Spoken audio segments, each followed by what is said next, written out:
Hola a todos, un gusto saludarlos en un nuevo episodio de High Performers, podcast de H Sports. En el episodio de hoy tenemos dos invitados de lujo, High Performers centroamericanos. Tenemos a Martín Machón de Guatemala y a Daniel Solís de Costa Rica para hablar de la exportación de jugadores centroamericanos al extranjero. Un tema importante para poder entender en diferentes contextos, desde la parte de jugador y de la parte de representación. Vamos a tratar de indagar y conocer un poco más. Ahora presentamos a nuestros invitados de hoy. Primero, Martín Machón, 15 años como jugador profesional, una gran trayectoria en Guatemala, en equipos como Aurora, Comunicaciones, en Estados Unidos con Los Ángeles Galaxy, Miami Fusion, en su momento también de MLS, y en México con Santos y con Atlas. Tiene 64 partidos en selección. Actualmente es asesor del presidente de la Federación de Guatemala. Anteriormente estuvo como presidente deportivo en Antigua. Y también recientemente terminó la edición de FIFA Club Management. Un diploma interesante y que vamos a platicar un poco de eso con Martín. Y también damos la bienvenida a Daniel Solís, un representante de jugadores centroamericanos con amplia experiencia en el medio. También fue jugador en Segunda División de Costa Rica y representante de Albert Ellis, a quien deseamos y aprovechamos para desear una buena recuperación, y quien en su momento ha sido uno de las ventas de mayor trascendencia en el fútbol de Centroamérica. Así que bienvenidos. Primero, Martín, un gusto poder tenerte con nosotros. Muchas gracias, Diego.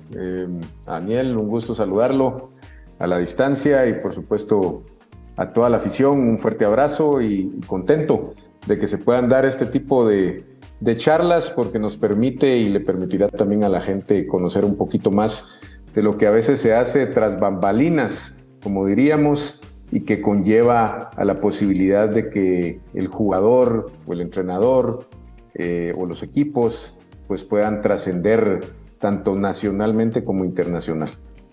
De acuerdo, Martín. Daniel, bienvenido.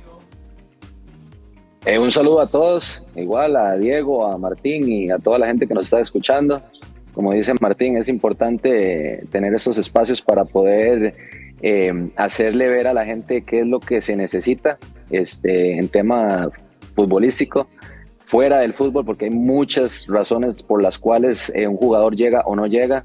Tema familia, tema amistad, tema novia, muchas cosas que, bueno, vamos a hablar y que al final de cuentas nos va a ayudar para que las nuevas generaciones vayan entendiendo todo el sistema. Efectivamente. Recordar a las personas que nos escuchan que pueden, bueno, nos escuchan y nos ven en sus diferentes plataformas de audio, también audiovisual como YouTube y Facebook, y para El Salvador en Tigo Sports. Señores, vamos a empezar y quiero darles un contexto de cómo van a ir las preguntas, ¿no? Van a ir desde una posición básica, ¿no? De que nuestra afición en Centroamérica entienda bastante. No van a ser preguntas tan profundas, tan técnicas al principio, sino que más a conocer un poco de este tema de exportación de jugadores, ¿no? En Centroamérica se ha dado en años anteriores, ahora ha vivido una transición y hay exigencias un poco diferentes, entonces queremos irlas desglosando con ustedes. Vamos a empezar con Martín. Martín, en tu trayectoria como jugador empieza en Guatemala, ¿no? Contanos cómo das ese salto al fútbol internacional, a MLS y Liga MX, entendiendo si lo hiciste a través de un agente en ese momento, si fue una prueba, si scouts llegaron a partidos tuyos en clubes o en selección. Contanos cómo fue ese salto. Sí, claro.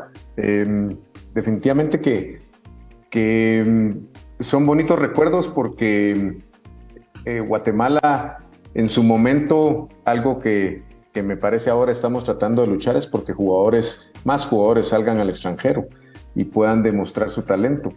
En mi caso, yo tuve siempre el deseo de poder salir al extranjero y jugar, y es a través de selección nacional. Un partido en Washington contra Estados Unidos, donde pues las cosas me salen muy bien. Me equivoqué mucho porque me salía todo. Entonces, después de eso, me llega a visitar en ese entonces el presidente de la MLS, que era Sunil Gulati, luego fue presidente de la Federación de Estados Unidos de Fútbol, y entonces es donde se da el acercamiento para poder llegar a la MLS, y te digo, no lo dudé, o sea, al contrario, era algo que venía yo deseando, y fue como que algo tan importante para mi carrera porque me permitió ya desarrollarme en otras latitudes y poder demostrar el talento y las ganas, el deseo de lo que yo representaba como futbolista guatemalteco. Martín, contame, en ese momento, ¿cuántos años tenías? Y si ya en ese momento ya hablabas inglés, ¿y cómo fue esa plática post partido, pre partido? ¿Ya sabías que te iban a ver o cómo se dio? Sí, bueno, sí me vas a hacer recordar tiempo atrás, porque ya estamos con años encima, pero sí, yo cuando me voy a la MLS es en el 97, o sea, yo tenía 24 años, estaba justamente en una etapa en ese entonces que debía salir. Yo había intentado antes un poco a través de amigos, estuve en una prueba en España, en el Racing de Santander, y luego también me firmó el Badajoz en Segunda División A, ahí no pude participar, pero sí estuve con el equipo contratado. Entonces siempre tenía esa espinita de poder lograrlo. Cuando viene lo de la MLS, también viene como anillo al dedo. Yo aquí en Guatemala había estudiado en el Colegio Valverde, que también sacaban no solo mi título de bachiller, sino que también mi diploma de high school. Entonces el inglés realmente no era problema. Incluso cuando yo voy, hay que recordar que la MLS contrataba al jugador y después ellos disponían a qué lugar lo ubicaban. Y entonces a mí me ubican, cuando se logra cerrar la negociación, me ubican en Los Ángeles Galaxy, y mi compañero de habitación era en ese entonces, desde ahí, porque desde ahí ya quedamos, incluso como grandes amigos, es Kevin Hartman, que más conocido como el Gato Hartman, portero, y que en ese entonces pues fue divertido porque él no me hablaba mucho los primeros 2 días porque según él no hablaba yo inglés, y entonces hasta que nos fuimos ya entendiendo, y a partir de ahí pues una gran amistad tanto adentro como fuera del campo. Qué bien y qué buen ejemplo. Es parte de este podcast, es compartir estas experiencias, estos hábitos de un high performer, ¿no? Y lo importante de cómo en tu carrera, a la par del fútbol, la parte académica del inglés lo llevabas y ya fue algo que se dio natural. Qué bien. Ahora, Daniel, en tu experiencia en Football Consultants en Centroamérica, el scouting que estás haciendo tanto tú como tu equipo, lo haces mucho a nivel de selección, en competencias juveniles de Centroamérica, de CONCACAF, vas a visitar a clubes, un poquito de las dos, y si estás ocupando herramientas, digamos, de un poco de tecnología, video, data o presencial. Contanos un poco cómo se está llevando esa gestión de tu parte. Sí, bueno, el tema del scouting es algo que a mí me gusta mucho, porque me gusta ir a conocer los equipos, conocer el ambiente que también tienen en los entrenamientos de cada jugador. Cosas que usamos para poder ver tal vez jugadores de otros países que no tenemos acceso, pero que igual trabajamos, pues se usa el Insta Scout o el Y Scout, que ahora es como una plataforma en una. Hay equipos que tienen su software de scouting que también le ayudan a uno a poder ver tal vez el rendimiento de cada jugador, pero a mí normalmente obviamente veo los números, las estadísticas, y después el tema del scouting no solo se va en un tema de números, sino que en el caso de Martín, que habló de que él estudió y que tuvo una formación académica totalmente diferente a los demás, y que eso le ayudó a él a abrir camino no solo en el fútbol, sino a entender el inglés, como en este caso. Eso hace que el tema del scouting se haga más profundo, no solo del jugador si sabe moverse, si tiene talento, si es físicamente fuerte, sino que esa parte del esto académico va a ayudar a que uno escoja mejor.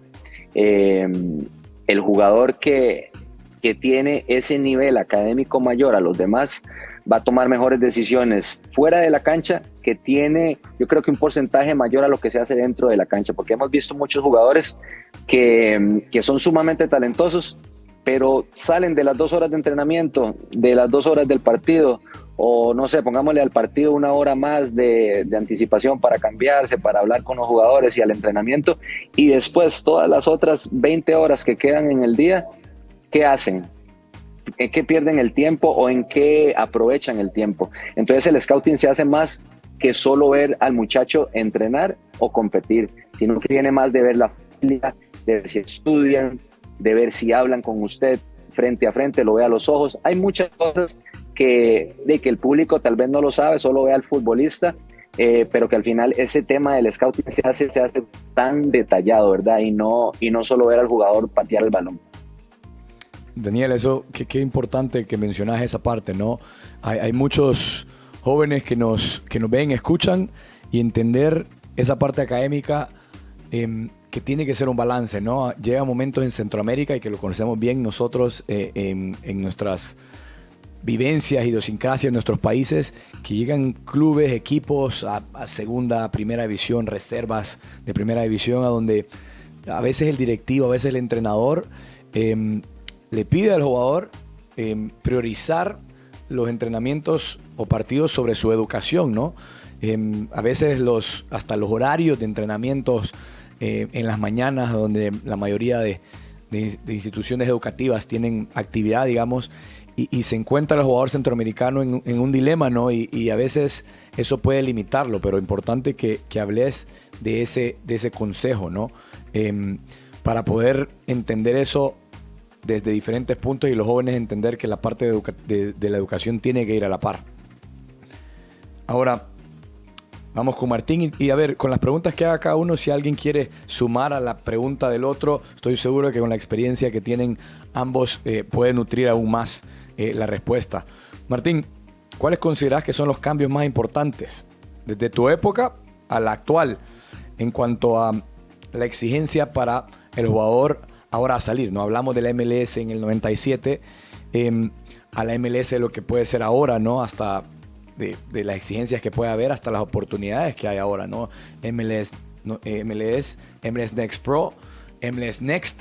Esas oportunidades en el 97 o principios de los 2000 no existían. Y después, en cuanto a perfiles físicos, el data que bien habla Daniel, que hay que compaginarlo con el entorno del jugador, no solo el data en frío y videoanálisis. ¿Cuáles son los aspectos que tú, Martín, ves que más han cambiado? Bueno, mira, definitivamente que hay factores.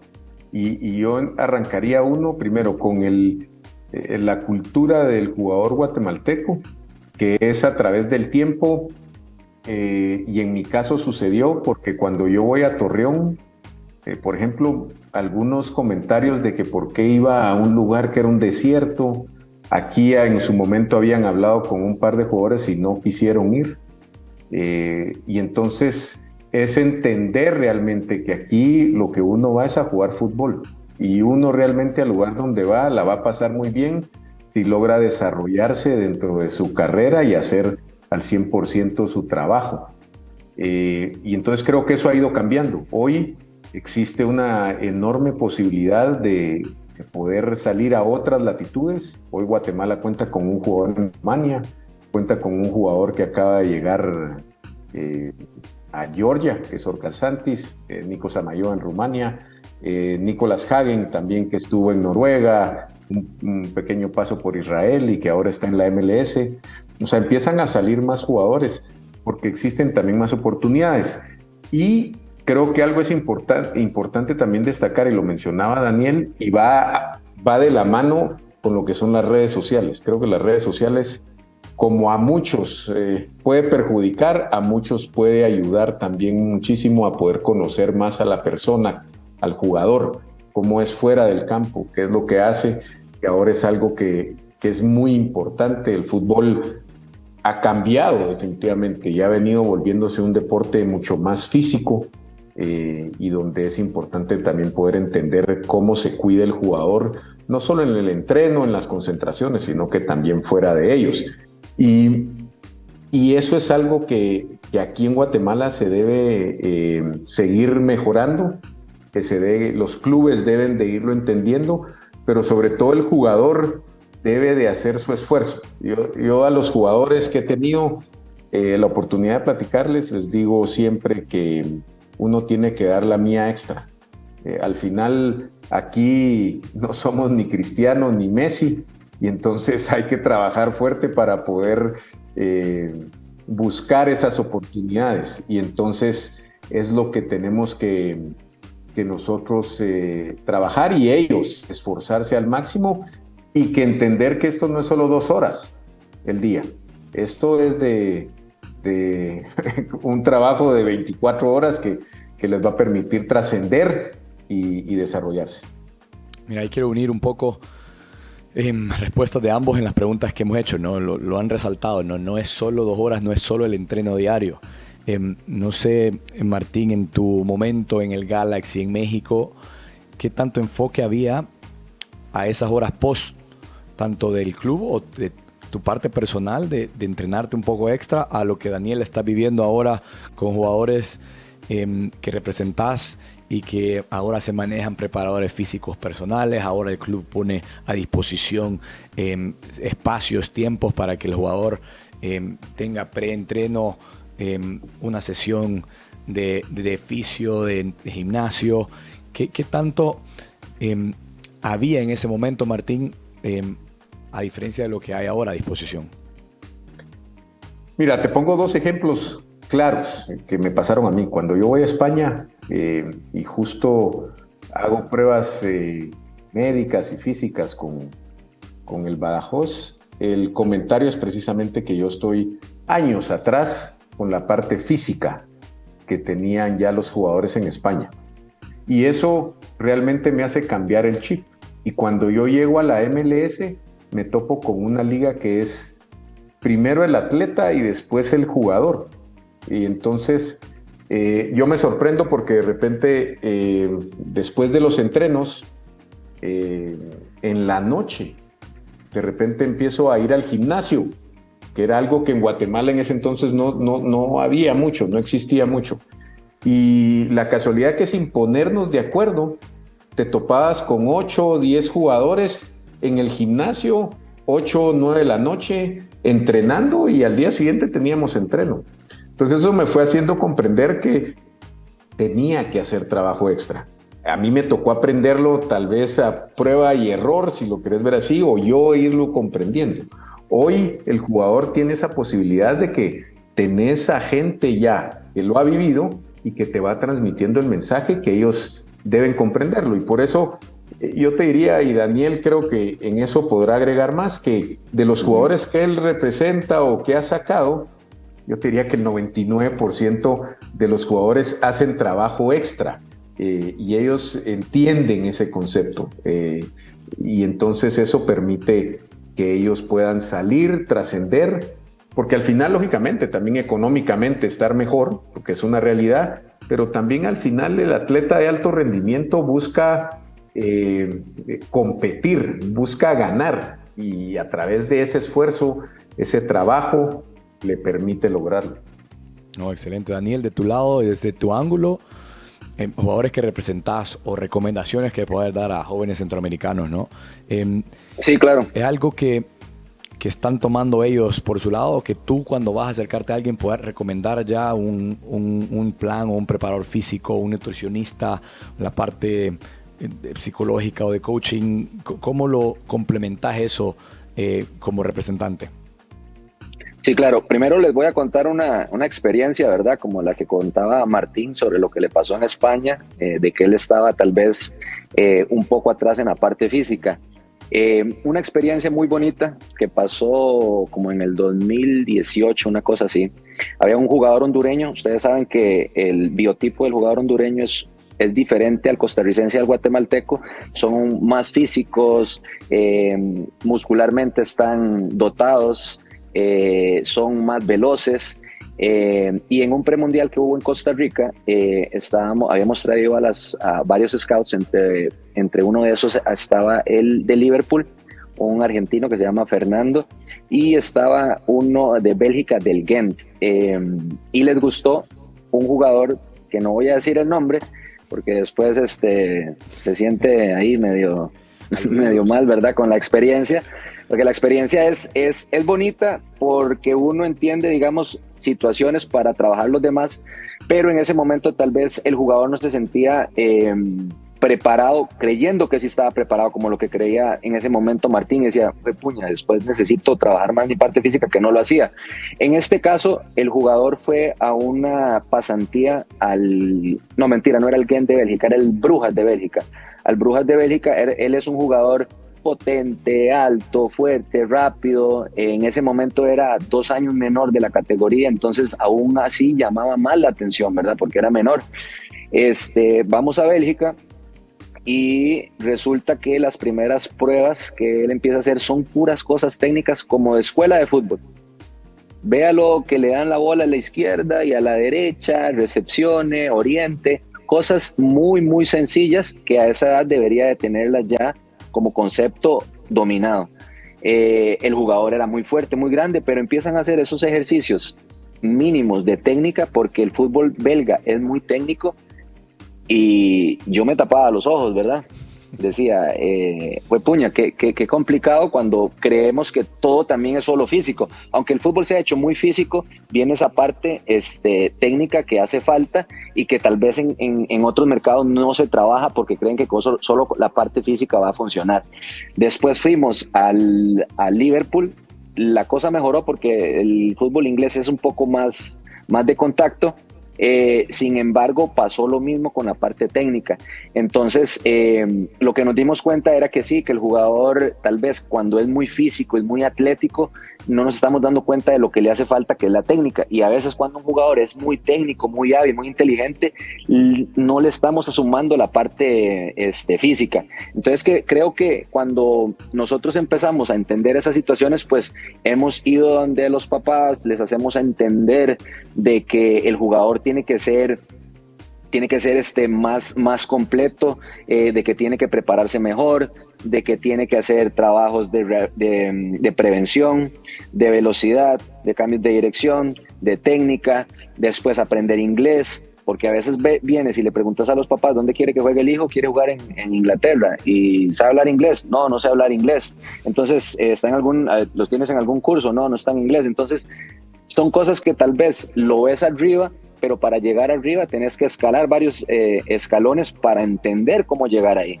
Entonces, lo que decimos no es cuándo, sino cómo. No es cuándo voy a llegar ahí, sino cómo voy a lograrlo. Entonces, todo esto nos da una base de que el trabajo de entrenamiento normal en el equipo no nos va a dar y que hay que hacer el trabajo físico, hay que hacer el trabajo técnico, hay que tener una persona que te ayude, un psicólogo deportivo.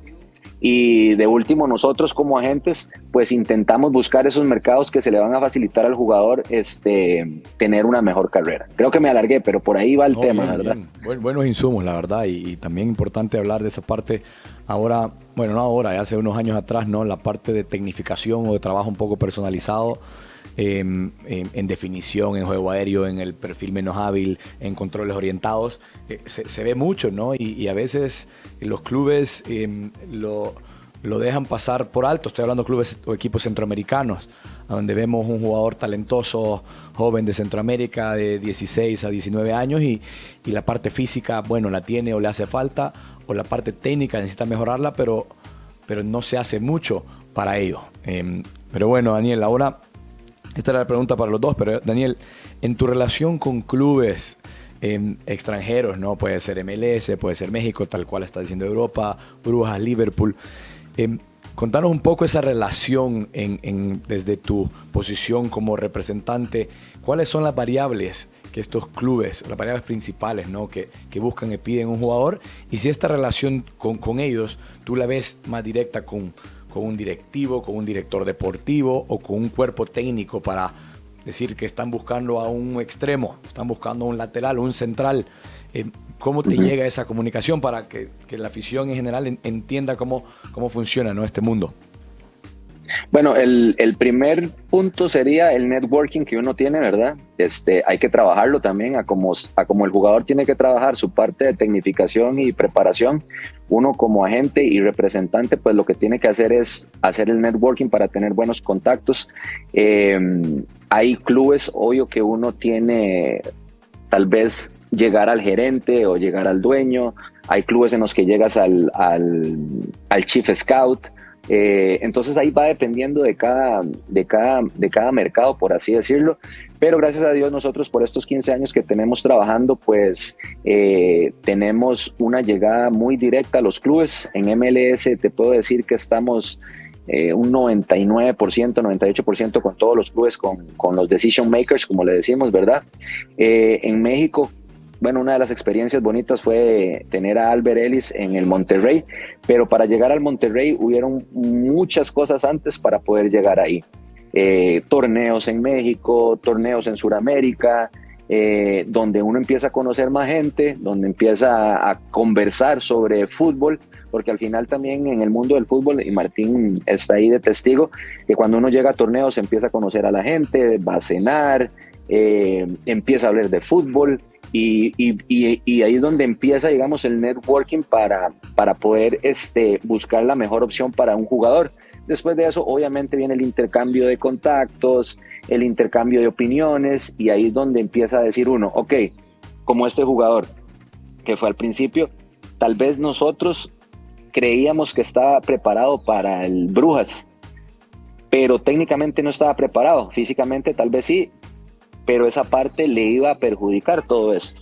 Al final el jugador terminó en México porque tal vez el nivel técnico era menor, pero la parte física en México eso es lo que están buscando. A veces vos ves ecuatorianos rapidísimos que el fútbol como tal en esa liga no lo tienen. Entonces creo que la parte de llegar a los equipos se basa mucho en invertir tu tiempo, en conocer a la gente, en crear la relación, en tener un pensamiento también parecido de fútbol, que al final también esto es como no sé, te gusta un extremo, pero el extremo no me está cubriendo, el equipo lo requiere así, pero yo estoy pensando diferente. Si yo pienso diferente al equipo, le puedo llevar un jugador que para mí puede ser bueno, pero para ellos no. Entonces tiene que ver mucho en el concepto de lo que yo estoy conectado también con el scout o el gerente o el dueño, como él lo quiera. Pero así es como trabajamos esa parte de llegar a los scouts, a la gente que puede tomar decisiones, haciendo mucho networking. Bien, creo que puntos claves hablaste, el networking, el estar ahí, el estar en torneos, el estar en visitas, estructuras que se puedan entender que en los clubes profesionales grandes, ¿no? En Norteamérica, Europa, tienen estas estructuras donde hay un chief scout, donde hay un scout por región, y tú tener cuadriculado esa parte ayuda mucho a acercarse a esos decisores, ¿no? Los decision makers, como bien mencionaste. Ahora, Martín, en tus años en MLS y en México, ¿cuáles consideras que son los aspectos o que fueron los aspectos más importantes para mantenerte ahí, ¿no? Porque una cosa es llegar y después esa exigencia del día a día de pelear la titularidad con 2, 3, 4 variables que pueden estar, el puesto de extranjero que tiene que ser alguien que sobresalga todo el tiempo y que todo el tiempo esté cumpliendo. Contanos cómo lo lograste y qué experiencias puedes contarnos. Sí, claro. Y sí, es como hemos venido platicando. El poderte mantener es el trabajo que demostrés tanto dentro del campo, porque al final ese es como tu examen final semana a semana, pero lo que hagas afuera del campo. Y entonces creo que eso fue parte que a mí ayudó muchísimo, el poder que la gente y los dueños, los entrenadores, que realmente vieran el esfuerzo que uno hacía entreno a entreno, en pretemporadas, que antes las pretemporadas totalmente diferente de lo que se hace ahora, eran unas masacres, y entonces, pero estar uno ahí constante, ¿verdad? Y en eso, pues muchas veces decimos que un poquito de suerte en el hecho de no tener lesiones, de poder uno estar físicamente al 100% para cuando siempre se requería. Y algo también que para mí fue fundamental, y siempre lo he mencionado, es el apoyo que tuve de la afición a los equipos que fui. Siempre traté de identificarme muchísimo con ellos y ese esfuerzo, ese apoyo que ellos siempre daban partido a partido, creo que era una motivación extra para uno poder hacer bien las cosas, y eso automáticamente permitía que uno pudiera seguir en los equipos, ¿verdad? Martín, déjame preguntarte un poco para que la afición se adentre un poco más, ¿no?, a estas vivencias, tanto MLS como México. ¿Cómo era, digamos, la evaluación de renovación de contrato, de continuar la siguiente temporada? ¿Lo veías en ese momento con el presidente o una figura de gerente, director deportivo? ¿Cómo se iba haciendo? ¿Cómo la viviste de tu parte, donde, bueno, se sentaban contigo, querían renovarte, o cuando en MLS cambiaste de club, era decisión de la MLS, o en México cuando te fueron a buscar? ¿Cómo se daba esa cercanía de decir, bueno, Martín, sí, queremos renovarte, queremos mantenerte para la próxima temporada? Y si habían unos KPIs o evaluaciones que te daban, o era un poco más de plática personal? Mira, era más plática personal en ese entonces. Yo me recuerdo bien, justamente como te mencioné al principio, cuando llega Sunil al hotel a platicarnos, es con mi papá que hacemos la relación. Es más, ahí había un viejo conocido nuestro, amigo, que hacía eventos para Selección Nacional, Hugo Bandi, y entonces a él es al que le pedimos favor porque necesitábamos a alguien que hiciera el triángulo. Y entonces a él le hablamos y ya se hace el vínculo con comunicaciones para poder nosotros ir. Ya estando en la MLS, entonces ya empiezo a visualizar un poquito más la situación de tener un representante. Entonces llega el Galaxy Cerro Azul, compañero nuestro, y él, cuando me ve jugar, jugamos un torneo juntos, él es el que me dice, mira, ¿no te gustaría ir a México? Creo que tenés las condiciones para poder jugar allá. Y él me hace el enlace justamente con Greg Taylor, que se vuelve mi representante, y es la forma en que yo logro llegar a México.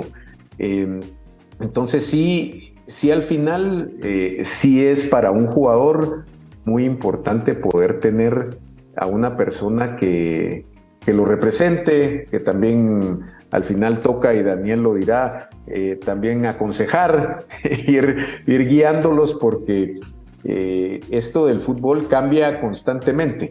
Es todos los días, dependés de resultados que a veces miércoles, fin de semana, entonces hay que estar muy atento, y entonces creo que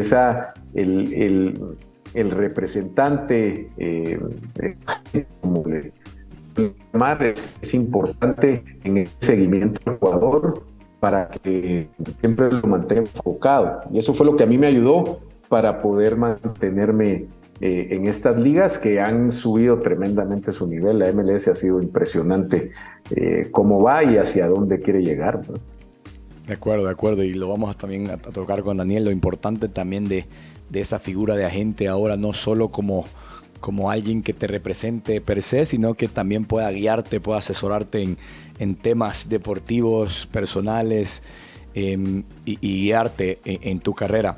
Ahora, Daniel, hay un tema importante que se habla mucho aquí entre los centroamericanos, ¿no? Pero quiero escuchar tu input del punto de los clubes con los que trabajas, ¿no?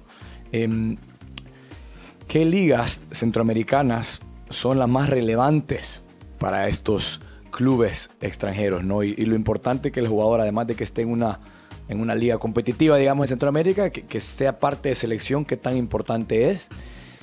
Se habla a veces de algunos rankings que dependen de la liga que jugues, te pueden hacer una valoración, pero si juegas en una liga menos competitiva, la valoración puede cambiar. Contanos un poco cuál es ese input de parte de los clubes de Norteamérica y Europa en cuanto a las ligas de Centroamérica. Sí, bueno, en ese tema obviamente lo sabemos, y es históricamente un dato que obviamente el pasaporte va a pesar.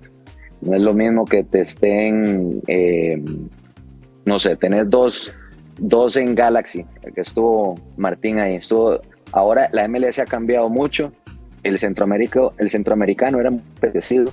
Sin embargo, ahorita ha cambiado a que quieren mucho el suramericano. El argentino ya pueden competir con Europa en querer un argentino de 19, 20 años que puede ser estrella en Europa, pero ahora lo compra la MLS en 18 millones. Antes no pasaba eso.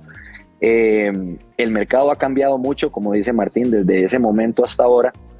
Los clubes también van variando. Cuando llega un director deportivo argentino, pues van a ir por argentinos, porque es el mercado que ellos conocen y es el que más confían. En Chicago ponen a un croata y van a ir por croatas. Entonces todo eso va al final pesando. Sin embargo, yo creo que el jugador que tiene talento y que en su liga tiene las estadísticas, tiene los atestados para poder salir a un lugar competitivo, lo va a hacer. Obviamente la figura de nosotros como representante también va a pesar. ¿Qué puertas puedes abrir? ¿Cómo le vas a ayudar al jugador en elegir, en tener la mejor decisión deportiva?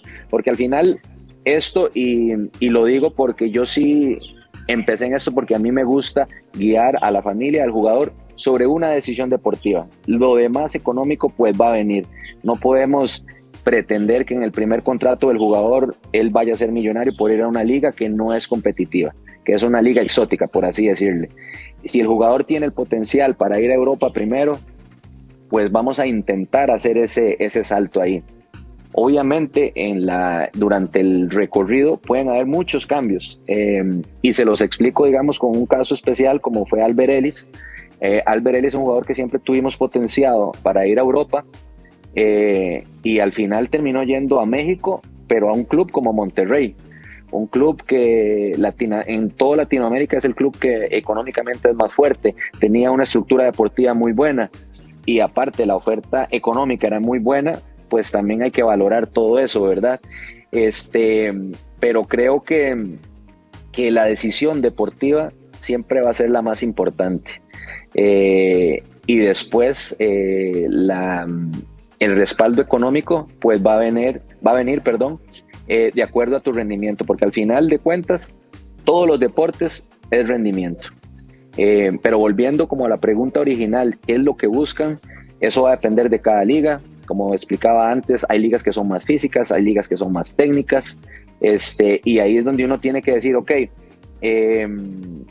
este jugador se asemeja más a una liga como Portugal, donde es más técnico, más dinámico, ahí va a poder dar un salto después a una liga superior. También ustedes lo vieron con un jugador tan emblemático en Costa Rica como Keylor Navas. Keylor Navas tuvo que remar para llegar hasta donde está. Primero fue a una segunda división en España y tuvo que ser suplente, y tuvo que pasar después a un equipo de primera y ser suplente, y después ir al Mundial. Entonces fueron muchas cosas, no fue que llegó desde Costa Rica al Real Madrid o al PSG. Entonces lo que piden mucho es, dependiendo las posiciones, sí tienen perfiles. Les gusta el central de 1,85 m, 1,86 m, les gustan laterales profundos, le gustan ahora el que antes era el contención 5, ahora lo quieren como un 8, un mixto que vaya y venga y que tenga control. Los extremos que sean decisivos en sus 1 contra 1 y que también marquen, que puedan hacer presión alta y presión baja, porque hay veces cuando tenés un extremo que hace buena presión, pero cuando estamos en un bloque profundo no sé marcar porque solo sé hacer presión. Entonces el jugador tiene que ser muy completo en un tema de formaciones, o que a veces juegan 4-4-2 y a veces juegan con 3, y el que jugaba de lateral en la línea de 4 ahora es extremo. Tiene que ser muy polifuncional, tiene que tener varias posiciones, y como yo digo, si eres portero y quieres jugar en Europa, tienes que medir por lo menos el 1,88 m, 1,90 m, porque te lo van a exigir. Como un extremo no te van a decir, no, necesito un extremo de 1,90 m. Obviamente, si mide 1,90 m y es potente y es fuerte, como Thierry Henry, pues te dicen que sí. Pero si tienes un extremo pequeñito, rápido, 1 contra 1 bueno y remata y gol, pues también te van a llevar. Pero los perfiles sí son muy importantes dependiendo de la posición. Mira, buenos insumos que nos has dado, ¿no? De los perfiles. Ahora el biotipo del central, ¿no? Es algo que está muy marcado, ¿no? En la élite, digamos, del fútbol, sea CONCACAF, sea UEFA o sea CONMEBOL. 1,85, 1,90, eso ahora es casi un requisito, ¿no? Pero a ver, quiero que nos digas un poco el input que recibís de Chief Scouts o de directores deportivos sobre las ligas, ¿no? Centroamericanas. Y nosotros tenemos una sensibilidad, ¿no? De ver obviamente que la de Costa Rica está más avanzada sobre el resto. Pero ¿cómo ven la Liga de Honduras? ¿Cómo ven la de Guatemala, El Salvador? Si esta Liga CONCACAF de Centroamérica ha servido para nivelar y ponen atención, o los partidos como el de ayer, a ver a un joven costarricense jugando contra el Philadelphia Union de tú a tú en el partido que se jugó ayer. Si es algo que valoran más, ven estos o ponen atención más a los partidos estos de Conca Champions, o también compensan con partidos de Liga Centroamericana y después obviamente que sea seleccionado, ¿no? Bueno, desde mi experiencia y lo que he hablado con todos los scouts, creo que todos tienen como un mismo verbo. Obviamente todos los equipos tienen gente de confianza que te ayuda a decir, mira, ve este equipo, tiene un jugador de 17, 18 años que puede ser un potencial jugador para la MLS en 2 años. Ahora que existe el MLS Next Pro, ¿verdad? Que es donde forman un poco al jugador para que en 2 años esté listo. Empiezan por ese contacto primero que tienen a una persona de experiencia y de confianza. Después de eso, entran al Y Scout o al Insta Scout, ven las estadísticas. Ok, este jugador tiene 18 años, tiene 35 partidos en primera, casi que todos los centros los hace bien, casi no pierde balón, le sacaron 2 amarillas, entonces se ve un jugador interesante. Después de ahí hacen un viaje a ver 2, 3 partidos en vivo para saber si el jugador mantiene una línea de rendimiento como igual o ascendente, ¿verdad? Y después viene el tema de que, ok, me gusta, me reúno con los familiares para saber si el jugador también es como persona, como profesional, es alguien que puede entrar en nuestro sistema, en nuestra organización. Y después de eso viene, yo creo que como unos 5 o 6 meses de seguimiento entre visitas y video, para saber si es que lo que ellos esperan. A veces no pasa de un día para otro, a como a veces, y me ha pasado, esta es la experiencia y es bastante cómica a veces, porque se recomienda a un jugador, le dan un seguimiento de 2 o 3 meses, vienen a ver el jugador no tiene un buen partido, pero en otra posición les llamó la atención a otro jugador. Y dicen, ese creo que es el jugador que puede entrar en nuestros planes, sigámoslo, y al final se terminan llevando al que no venían, o una posición que ni siquiera venían a ver. Entonces esto es un tema de que el fútbol nunca sabes quién te está viendo, se crean las oportunidades, pero a veces para pasar por esa puerta tienen que pasar muchas cosas, y es lo que la gente no entiende. Nos ha pasado trabajar un jugador 2 años seguidos y vienen, lo ven, ese partido que vinieron a ver específicamente lo jugó terrible, y como dicen es one chance, one opportunity a veces, ¿verdad? Y les gustó otro y ese sí lo hizo bien, lo hizo 3 meses bien y se fue. Eso es más o menos de las historias que a uno le pasan y que va aprendiendo, pero es parte de la vida. Buenas historias, la verdad, porque es realidad, ¿no? Yo lo pude vivir como director deportivo en El Salvador, en un CAF Sub-20. Llegó un scout de Chicago Fire a ver un jugador de Belice y terminó yendo y escogiendo a Harold Osorio, que es un jugador de El Salvador, en el partido que jugamos en contra, y ni siquiera lo conocían, no sabían nada de él, nada de seguimiento, como estás diciendo. Tenían los reportes del jugador de Belice, venían viéndolo por meses y bueno, se llevaron al salvadoreño, pero qué bueno que mencionas eso. Ahora, Martín, tú has vivido desde el ángulo de club, ¿no? Ya como dirigente, ¿no? en Antigua, ahora asesorando federación. Quiero comentarte y consultarte un tema, ¿no? Hace un año aproximadamente, 1 año y medio, hice un análisis cuando estaba director deportivo en El Salvador de las selecciones de CONCACAF que se han clasificado a un mundial. Y dentro de encontré que hay un promedio entre 6 y 7 jugadores de cada selección que clasifica a un mundial en CONCACAF que están jugando en ligas competitivas fuera de su país. Dentro de esas está Costa Rica, Daniel, pero también está MLS, también está México y hay un par de Europa, ¿no?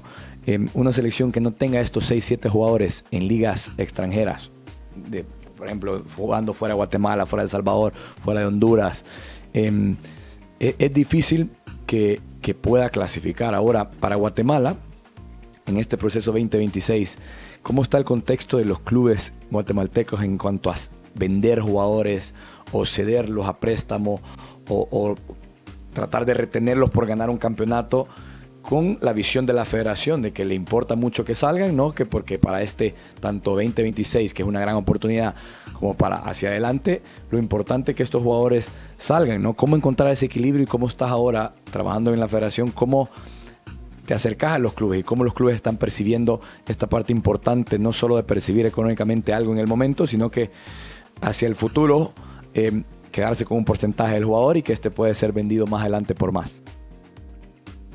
Sí, mira, buena pregunta, porque al final aquí en Guatemala, a diferencia de Costa Rica, que lo mencionabas, que ha sacado muchos jugadores en forma, yo le diría, trabajada. Guatemala, los dueños de los equipos tienen la ilusión de sacar jugadores, pero al final son muy emocionales.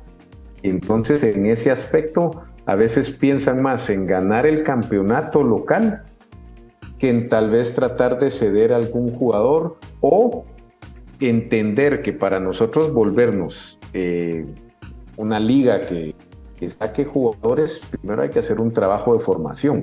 Y eso es lo que la federación ha venido insistiendo a los clubes. Se tiene reglas de que jueguen menores de edad, que a veces costaba. Antes, el último partido jugaban 8 jugadores menores de edad con tal de llegar a los minutos. Se ha ido cambiando eso para que el jugador joven tenga más oportunidad. Y se ha llegado ahora por parte de Federación a poder ver a los guatemaltecos fuera del país, o sea, que tienen esa descendencia guatemalteca, para que puedan venir y reforzar. Eso ha venido en un momento tal vez como más rápido, acelerando el proceso de nuestras selecciones menores. Hoy tenemos aquí nuestra sub-20 que está participando en un premundial, si le queremos decir así, pero sí, para poder clasificar. Entonces, pero ya empieza a haber una selección con jugadores que tienen talento, que empiezan a tener formación, y que la selección se empieza a ver ya con un porte diferente de lo que puede venir a futuro. Entonces, eso creo que es bueno, es algo que los clubes deben comprender, y al final entender que en esto, creo que Daniel mencionó un poco, no es volverte millonario a la primera. O sea, aquí es entender, démosle la oportunidad a los jugadores que salgan, y tal vez quedarse ahora con la modalidad que hay de negociación, me quedo con un porcentaje del pase.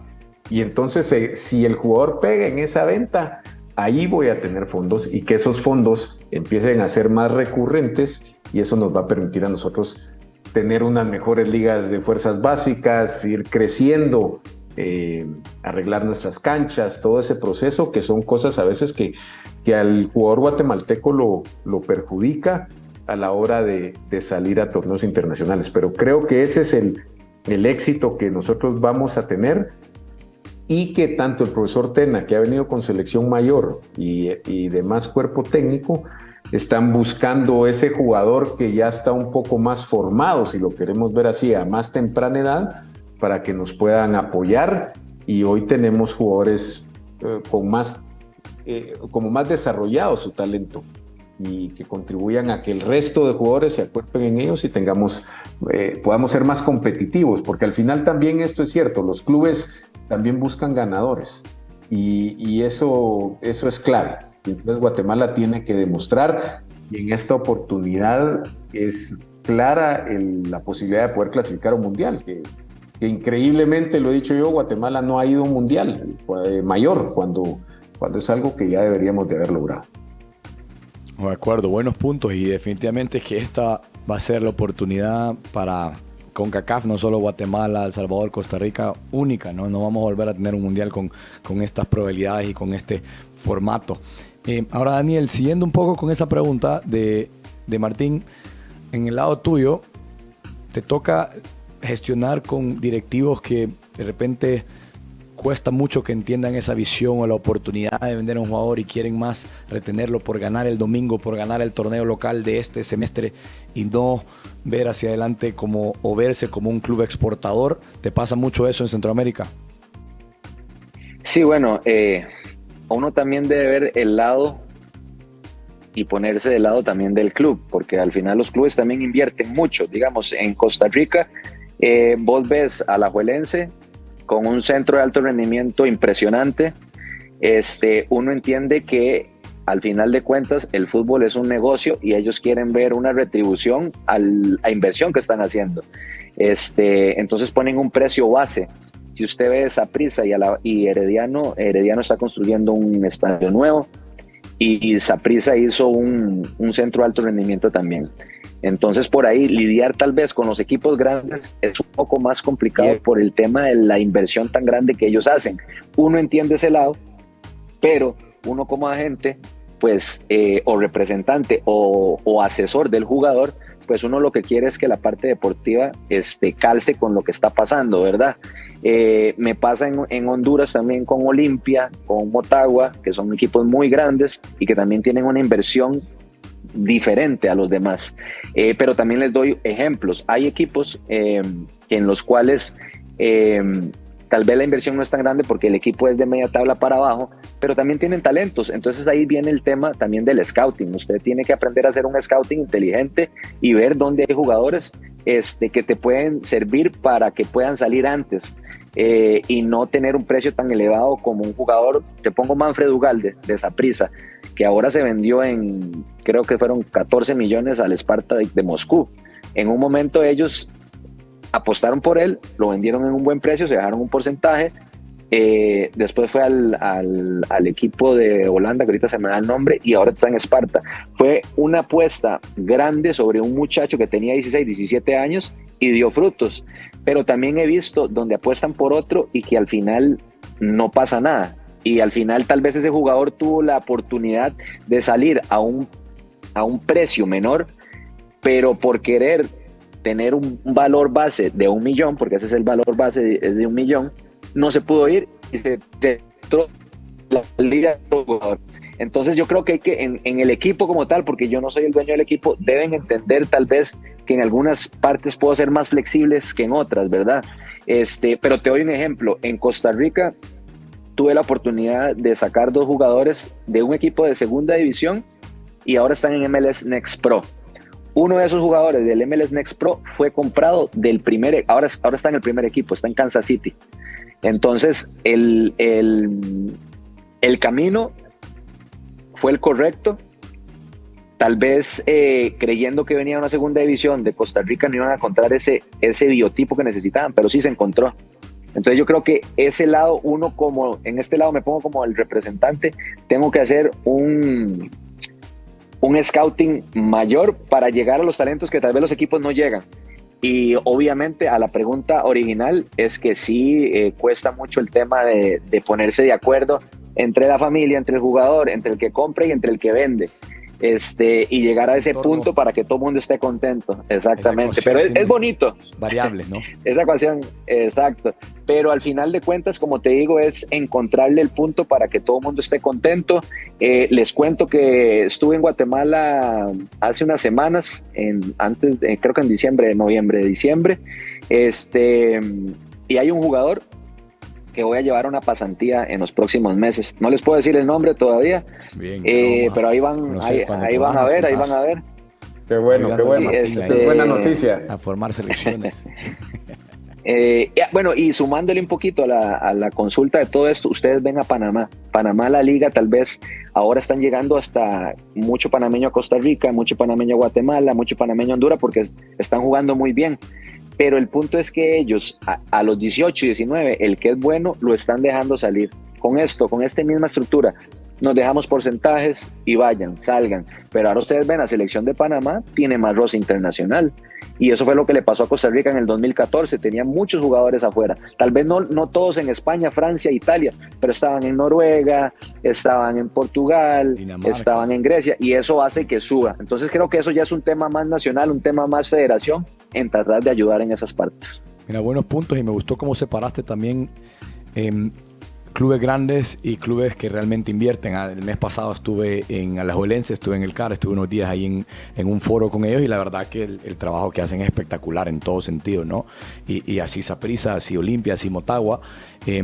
Comunicaciones pueda contarnos un poco Martín si lo están haciendo, pero me parece que en Centroamérica Alajuelense, Saprissa, Olimpia llevan una delantera por el resto y que la inversión de ellos en formar jóvenes realmente se retribuye o busca una retribución, ¿no? Y hace sentido que sean un poco más cautelosos a la hora de ver si venden un jugador o no, a diferencia de equipos de media tabla o equipos que no necesariamente llegan a hacer una estructura de clubes y que tratan de retener el talento solo por algo de corto plazo, ¿no? A diferencia de los demás que están invirtiendo en jóvenes y están invirtiendo en su desarrollo, tanto para ganar y competir localmente como para vender.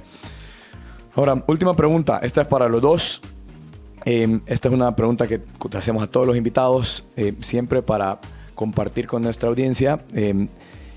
¿Qué recomendaciones tienen de libros, de documentales, películas o podcasts que ven y que les sirven en su día a día, no necesariamente ahorita, pero que les ha servido en su carrera en algún momento para que nuestra audiencia, nuestros jóvenes centroamericanos, adultos que nos escuchan puedan tomar como referencia? Empezamos, Martín. Buena pregunta. Mira, yo tal vez cuando jugaba yo vi una película que se llama Rudy, de fútbol americano. A mí me gustó porque fue alguien que realmente no tenía las condiciones para poder jugar fútbol americano y que el esfuerzo y el talento de él le permitió ser el primero también de su familia de ir a la universidad, que va a Notre Dame, y aparte de eso, pues estar en el equipo porque era alguien que le ponía el 100% todos los entrenos. Entonces esa es una que durante mi etapa de jugador me gustó muchísimo porque sí motivaba a que no importaba uno tener un golpecito, simplemente no pensar en él. Y creo que eso es lo que diferencia al atleta de alto rendimiento sobre el resto, que es que a veces el dolor es lo que lo motiva a uno a seguir creciendo. Y eso es algo que el jugador actual debe comprenderlo, debe entender que le va a permitir ser mejor.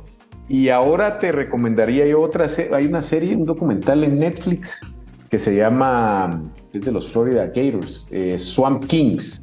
Okay.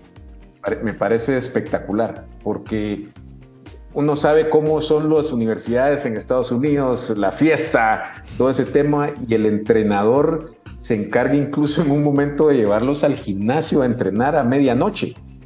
O sea, de ir cómo él va preparando el equipo y cómo les va demostrando que esto es ganar o ganar. Y entonces me parece extraordinario. Son creo que cuatro capítulos, pero buenísima. Y ahí es donde está Tim Tebow también, que era el QB. Tebow, el quarterback en ese momento, ¿no? Correcto. O sea, me parece extraordinario y sí la recomiendo que la puedan ver a toda la afición. Qué bien. Tomadas las recomendaciones. Daniel, las tuyas. A mí, vieras que me dio en el punto de que más me gusta, porque me encanta leer.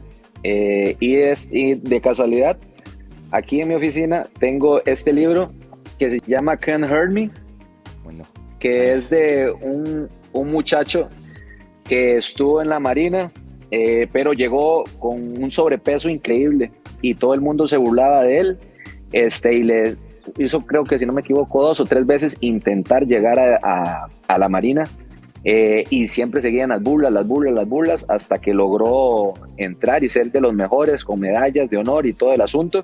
Entonces, obviamente ahí te enseña que la vida no siempre te da lo que vos querés de primera, que hay que trabajar, y que la perseverancia es lo que te lleva. El otro libro que tengo aquí también es de Kobe Bryant, que se llama Mamba Mentality. A mí me encantó, digamos, toda la forma de cómo él se preparaba, el tiempo extra que le ponía a sus entrenamientos, a su vida. Era un poco radical, ¿verdad? En todas sus cosas, porque era muy enfermo, muy obsesionado con el asunto, tanto así que él ni siquiera quería manejar, ¿verdad? Que para llegar al entreno que me manejaran, porque no quería cansarme, porque mi cuerpo es lo que me hacía trabajar. Y el descanso, la obsesión por ver videos, apenas terminaba de entrenar, se sentaba cuando terminaba de jugar, de una vez se metía en el hielo para descargar, ¿verdad? Y de una vez le ponían, y de una vez veía el video del equipo que le tocaba mañana o pasado mañana, porque el básquet es un back-to-back, ¿verdad? Es todos los días. Y bueno, ese libro lo súper recomiendo. Tengo muchísimos más, pero les recomiendo esos dos que los tengo aquí a la vista. Y la serie que hace poquito vi que iba viajando y la puse en el avión y se llama Quarterbacks o Quarterback. Y ahí te da diferentes perspectivas. Te da la perspectiva del quarterback que es el mejor, el que gana Super Bowls, y te da la perspectiva del que le va mal, el que no le salen las cosas. Entonces ve las dos cosas de la vida, porque al final todos luchamos por ser exitosos y creo que todos vamos a ser exitosos en la vida mientras trabajemos. Pero hay veces que las cosas no salen, o sea, no salen como uno quiere, y no porque no salgan en ese momento como uno quiere decir que voy a fracasar. Nada más hay que seguir y seguir y seguir hasta llegar a lo que uno quiere. No hay que renunciar a las cosas, y por más que te digan que no, hay que seguirle dando, porque recuerdo que cuando empecé en este negocio, hasta mis papás me decían, ¿cómo vas a renunciar al trabajo que tenés si esto y lo otro, tenés un salario fijo? Y ahora pues es una empresa consolidada de 15 años que me hace, gracias a Dios, conocer mucha gente de fútbol, que es lo que me gusta, y seguir creciendo y ayudando a los jóvenes, porque en otra parte de la empresa hacemos el tema de los scholarships y hemos ayudado a gente que, te digo, una zona marginal de aquí de Costa Rica que se llama Alajuelita, y verlo estudiando en Boston College, ¿me entiendes? Entonces todo esto hace que lo que estamos haciendo no sea solo algo económico o negocio, sino también de darle gracias a Dios por ayudarle a la gente, ver cómo ellos salen adelante, como ahora ver doctores, ingenieros, abogados creando sus empresas y al final siendo mejor persona. Pero bueno, creo que me extendí. Esos son los libros. Bien, buena recomendación. Ese es y más adelante, valga la apuntada. Tenemos que hacer unas sinergias ahí, Daniel, porque tenemos una empresa también nosotros que se dedica también a eso. College Cup ayuda a jóvenes a buscar becas en Estados Unidos y México, así que lo vamos a hablar más adelante. Ahora, doy recomendaciones yo. Das Reboot, este libro de Rafael Honigstein, alemán, de cómo se reinventó la Federación de Alemania en el 2004, a partir del 2004, después de una malísima Eurocopa. Ellos reinventan mucho y reestructuran su plan de desarrollo, cómo construyen selecciones juveniles, el director deportivo, el perfil de cada jugador y cómo preparan 2006, que es el mundial que ellos tienen como locales. Así que lo recomiendo, se llama Das Reboot. Y otra recomendación que me gusta que hayan hablado de otros deportes, que esto es importante, independientemente nos guste o seamos amantes del fútbol, el aprendizaje que hay alrededor del deporte y demás deportes es grandísimo. Ustedes hablaron de fútbol americano, hay una serie también en Netflix que se llama Breaking Point, tenis. Me gusta mucho el detalle al que llega, porque se conoce al jugador y se conoce a su entorno. Se conoce a su coach, que en el tenis es entre un coach / pleca amigo, asesor, a su familia, a sus papás, a sus novias, esposas, y se conoce mucho más de esa preparación mental o de la preparación de nutrición que se ve, o que mejor dicho no se ve cuando vemos un partido, cuando vemos en la televisión un Grand Slam o un partido de Champions o un partido de una selección centroamericana. Todo lo que hay detrás es bastante valioso, así que dejo esa como mis recomendaciones también. Martín y Daniel, de verdad que un gusto haber platicado con high performers como ustedes, que siguen aportando en diferentes partes y en sus empresas, en sus roles. Cada uno se les agradece mucho, de verdad, conocer a centroamericanos que aportan mucho al tema y a la industria del deporte. Un gusto, Martín y Daniel. Gracias. Daniel, igual. Saludos. Un fuerte abrazo y siempre igual. A las órdenes, ahí viendo que el fútbol siga creciendo y que el centroamericano siga avanzando. Así va a ser, así. Un saludo Gracias a los dos. A todos. Recuerden, High Performers, un podcast de H Sports, lo pueden ver en su plataforma tanto de audio como audiovisuales y en Tigo Sports El Salvador. Saludos.